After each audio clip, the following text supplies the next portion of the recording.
those you know are very critical to the success of building your national system. They need to be involved from the onset. So based on the requirements that you develop, of course, getting what you're already doing in a manual process and translating those into electronic processes, we then move on to developing the blueprints and the process diagrams. So you detail related into a flow type of blueprint that can be submitted to the technical teams to have a basis to develop your national system. Then how do we build the national system? Other countries choose to develop their systems in-house. For example, as Zambia, we used to do that and we were able to develop our system in-house. But if the country sees the need to outsource their development, they can reach out to SADC, who can avail expertise to help them develop their national system. SADC has a catalog of experts from different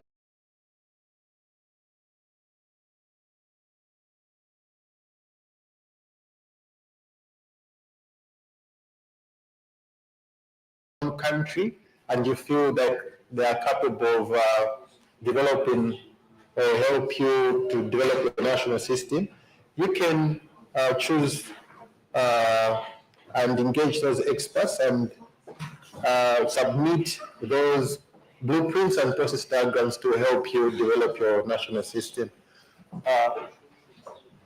So, collaboration is a very key aspect in the development of a national system. You want to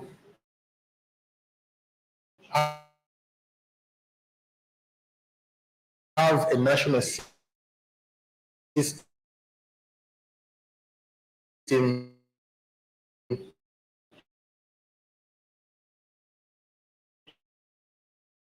which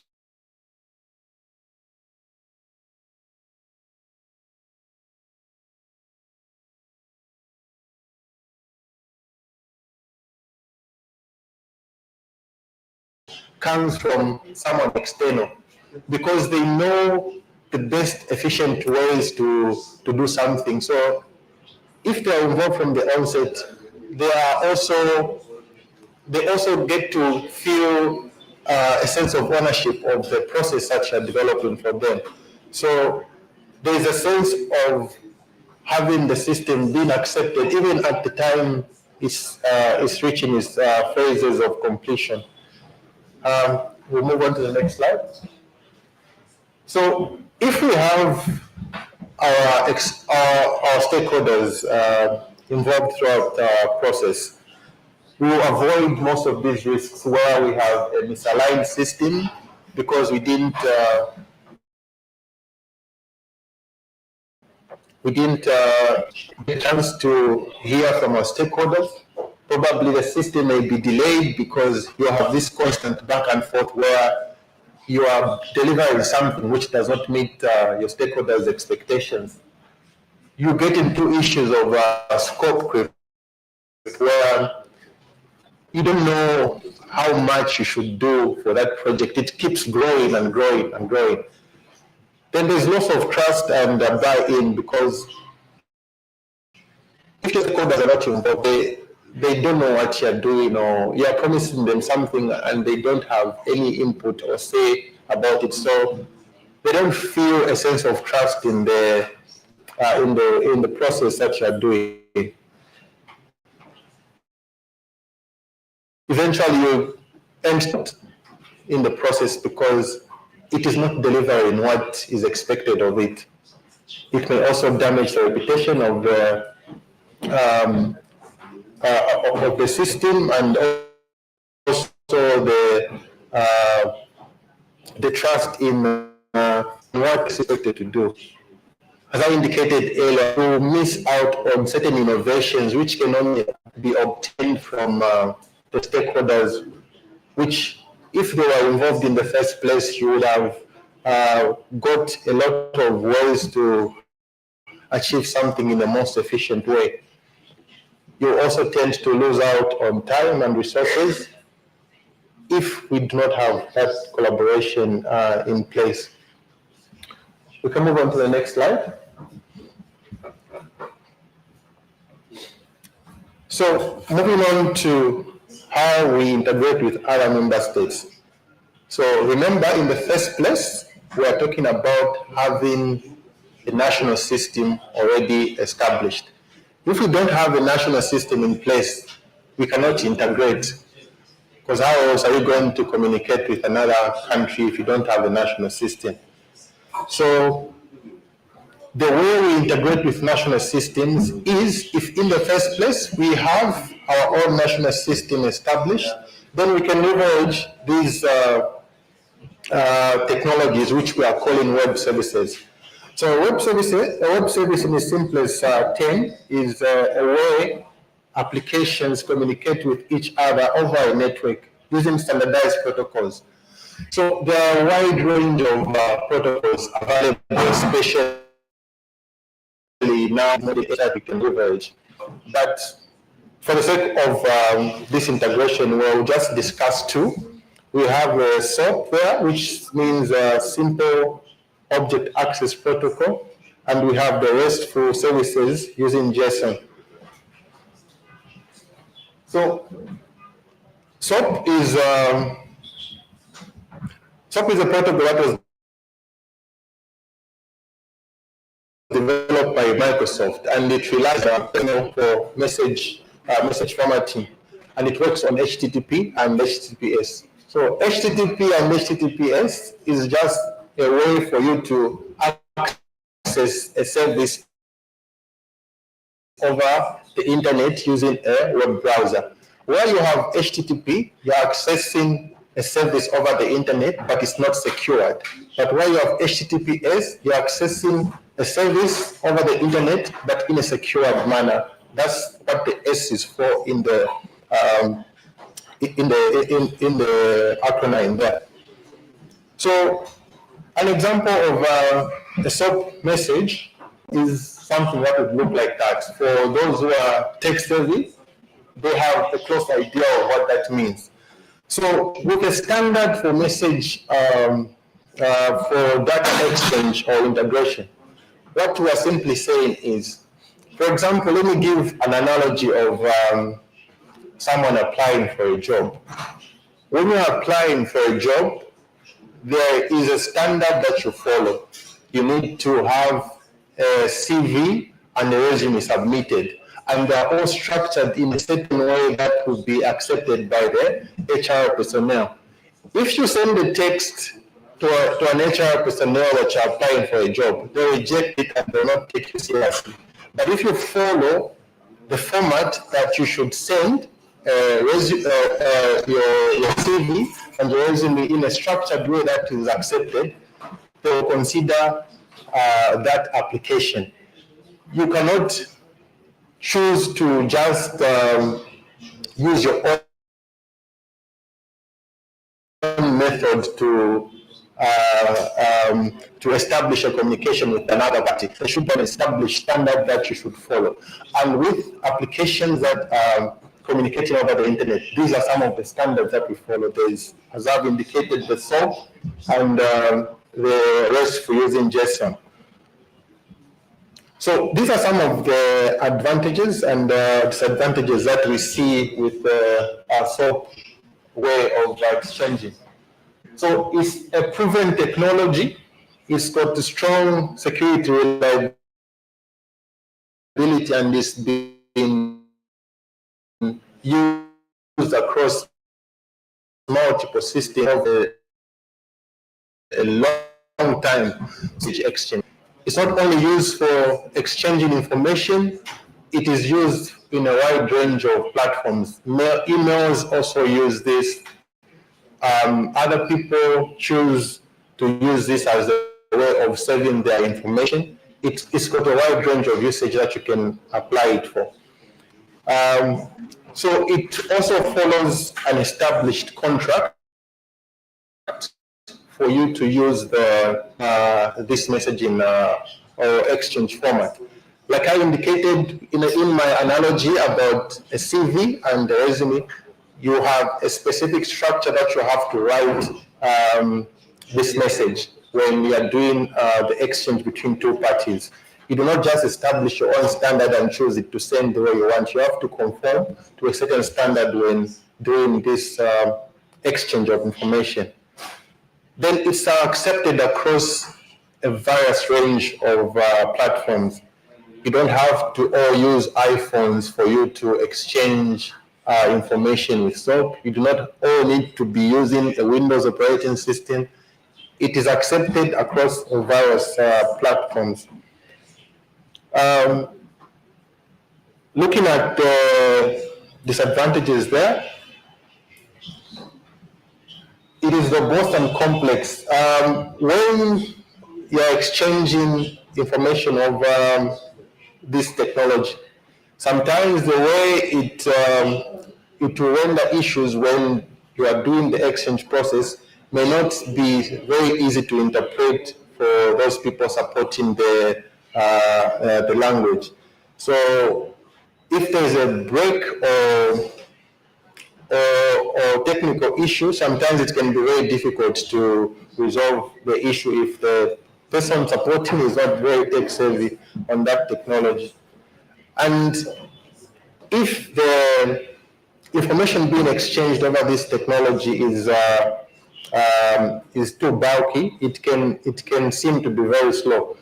But I would like to encourage you that with the exchange of ECOO information, we do not really send information that can clog down this system. So this technology is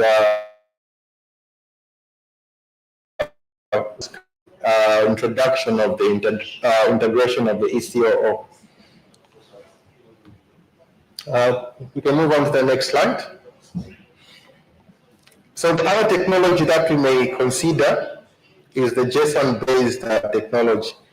Also similar to the SOAP, it also has a structured way of using it. Again, you have to conform to the standards already established. So that's how, that's a small example of how information can be exchanged using this technology. Again, it works over the internet, and it's a simplified way for various applications to talk to each other. So moving on to the next slide. So the advantages of this one also is it's very simple and human readable. If you compare, can you just go back to the previous slide? The previous one?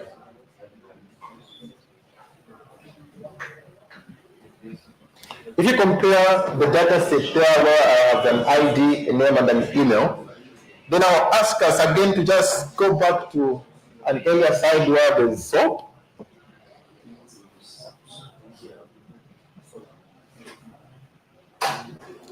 Let's go back again.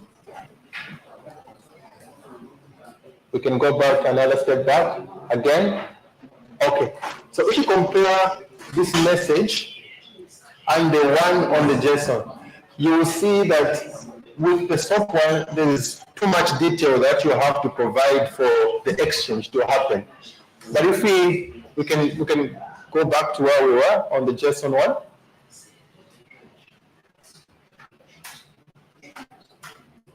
Yes, if you compare those two messages, you need to have more information on the other one as compared to this one. So this one is more modern over the other one because it allows you to transfer or exchange data in a simplified way, which is human readable, compared to the other one, which is a bit more complex. that's why we have those advantages there of it being simple and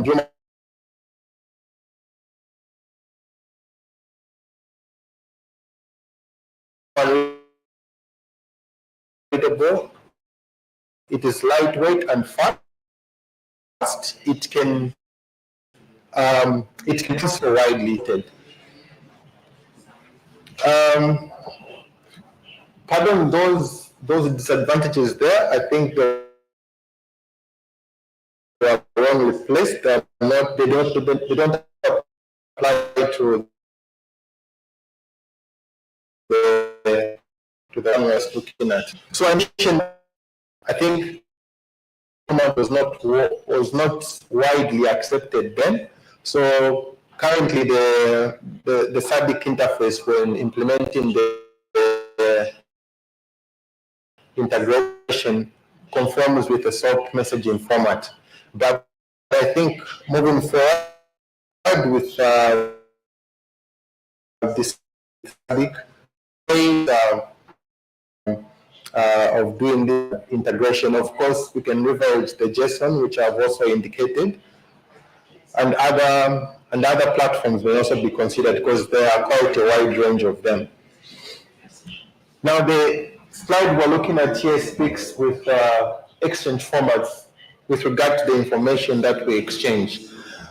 So, like I already established in my earlier discussion, we need to have an established standard of how the information we're exchanging should be presented. So you will see that we need our data sets to have a name, a type, and a constraint, the size, and the description. And there's also the WC or ID, which allows us to conform to the international standards when we're doing the data exchange. We can move on to the next slide. So continuing on the exchange formats, we have these rules that apply to that information that we're explaining. So where we have an indication of a capital A, we are saying we accept any information that contains an alphabet character from A to Z, including the hyphens and the underscores. Where we have an attribute labeled as AN, we are saying we accept any characters within the alphabet. There might be a mix of small letters and capital letters, as well as numbers from 0 to 9 can be accepted in that data set. Where we have small letter n and a small letter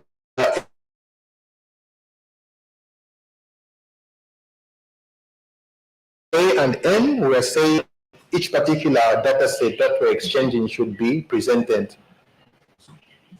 The next slide. Then we also have the aspect of constraints within the information that we're sharing. Certain information that is being shared is not mandatory, so it will be marked as optional, and that's what the O signifies.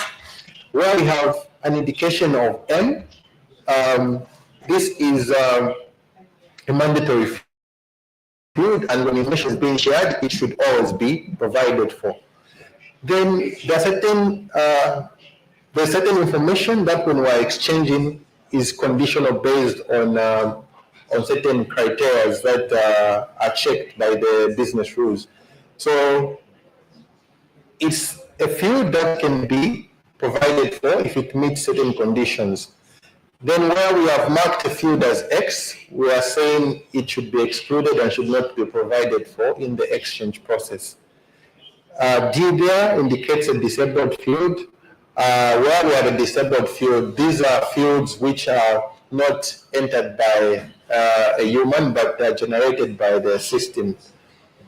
Then we have a hidden field there, which is also generated by the system and can never be seen from an officer or user's perspective.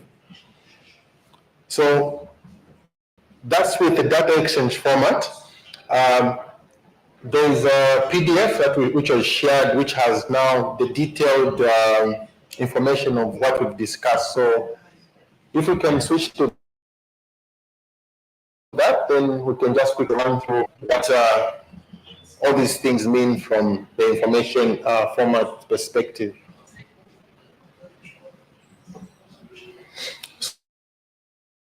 So while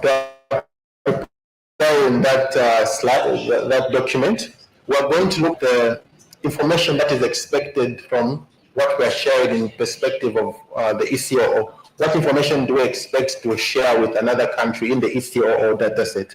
And that's what we will be looking at. So we can just slowly slide, go down.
Message control header. Mostly this will be technical stuff, so I'll just quickly run through it. The message header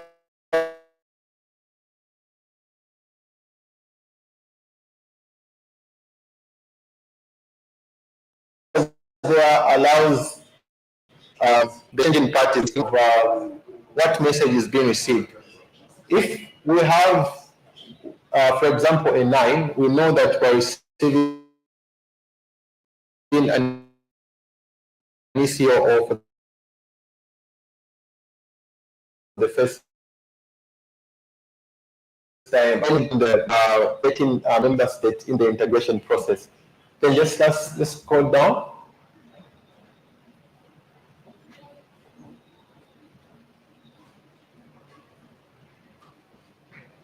Okay, just there. So now here, this is where we detail the actual information that we need to see in the message that we receive from the ECOO information. So you'll see there that we have the ECOO number, the country of origin, the country of destination, exporter code, exporter name, exporter address, consignee name, all those fields. So these represent the information that is shared from, say if Angola is sending ECO information to Zambia, they need to provide for all this information that is listed in that table.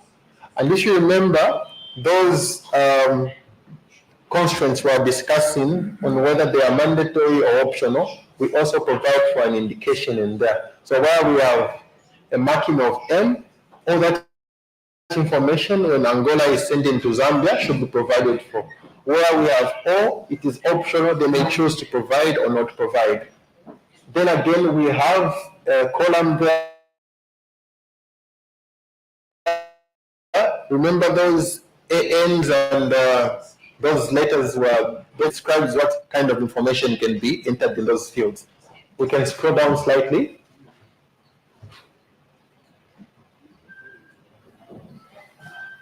So it provides a comprehensive set of all the possible information that can be sent to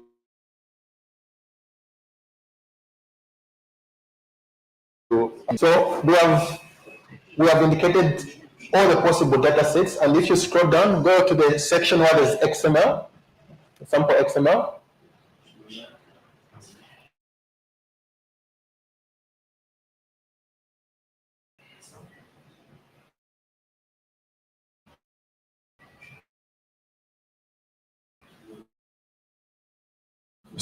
So,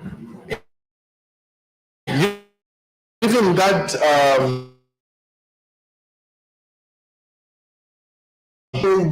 concerning ECO information will look like that, to indicate that it's a SADC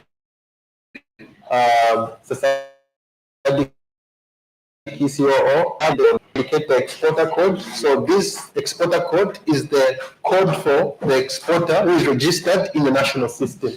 Then we have the name, their address. If you scroll down slightly again, scroll down, we've got the transport information, how the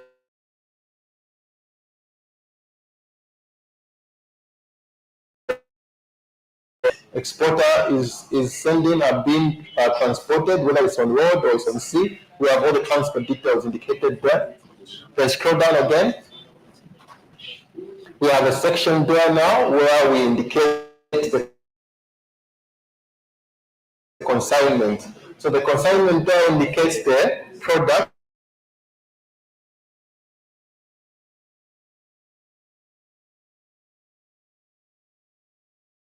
that is being sent to the other country.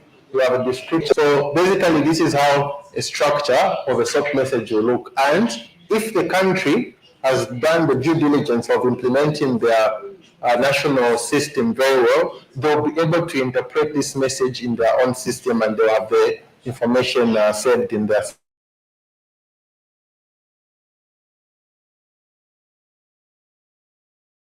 system about the ECOO. So from a high level, I would like to end here, and thank you for your attention.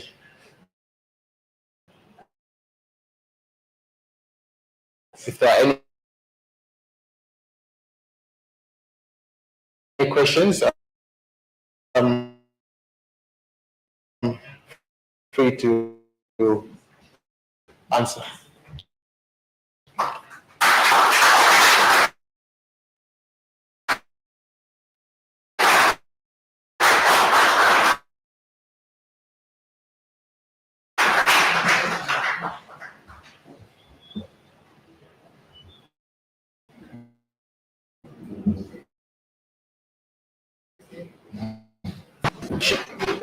Todo this é contigo. Na verdade, só algumas pessoas que tem aqui, não todos nós, incluindo eu.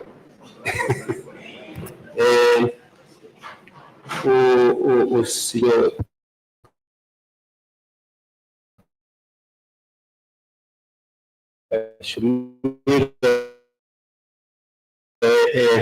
então, espero que os colegas que vão trabalhar com esta matéria tenham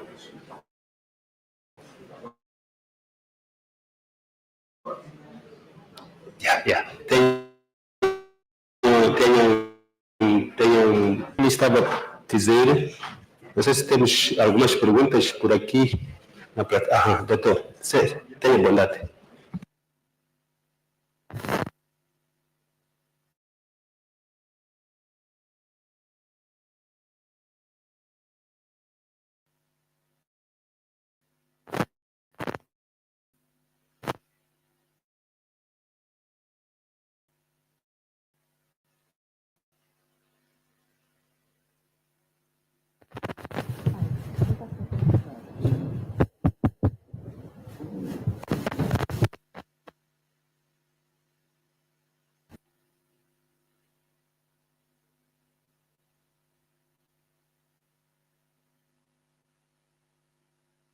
Estamos com o problema do micro aqui.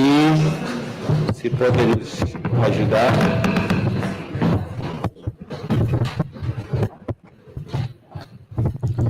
Bom dia.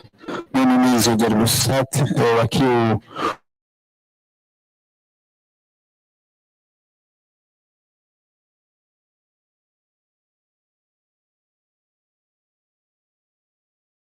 o engenheiro fez uma série de apresentação. Eu tenho aqui assim um padrão, um padrão de relacionamento entre os sistemas, que, no meu ver, também é essencial para nós harmonizar os serviços. Se nós estamos numa zona, o que faz o B é essencial que o Z faz para haver uma coordenação de muitos desvios. Sugere para os membros, para ver se ele está aqui, porque é o perito que entende, percebe especificamente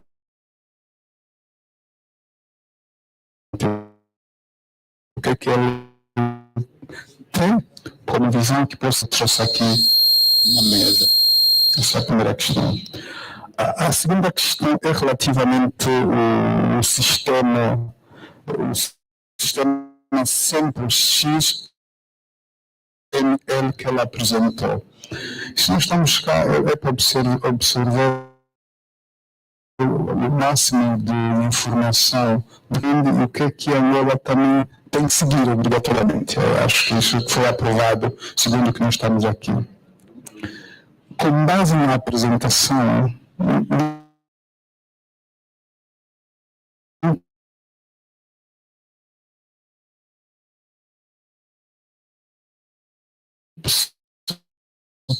uma simulação agora do sistema lá. Eu sou exportador angolano, quero exportar fertilizantes para a mídia do Congo. Poderíamos aqui fazer aqui um estudo de caso, tá? Pelo menos para termos a sensibilidade de como é que é, em vez de dizer que aquela informação é exclusiva só para alguns técnicos, mas pelo menos nós estamos aqui na sala, estamos ávidos de ter alguma coisa concreta, não é muito no sono. Então, o técnico está aí, pelo menos vamos já com um exemplo. Fizemos A, B, C, D, agora vamos para um caso prático.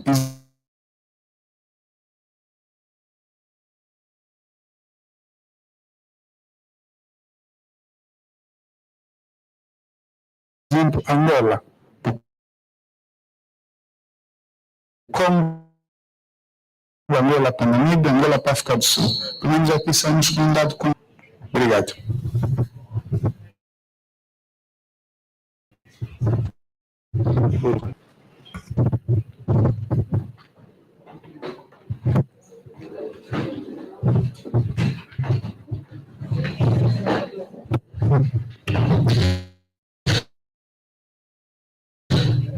Bom dia a todos.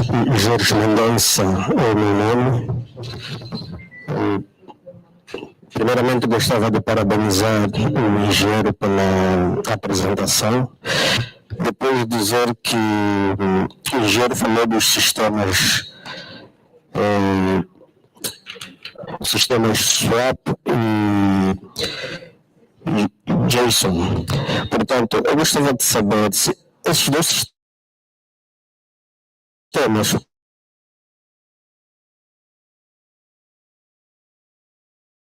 o que eu pude perceber é que os dois sistemas funcionam com a ligação à internet. Nas nossas realidades, o operador econômico que não tiver, ou seja, tem acesso à internet, mas não tem o telefone digital, por este telemóvel consegue. Os sistemas conseguem interagir com o sistema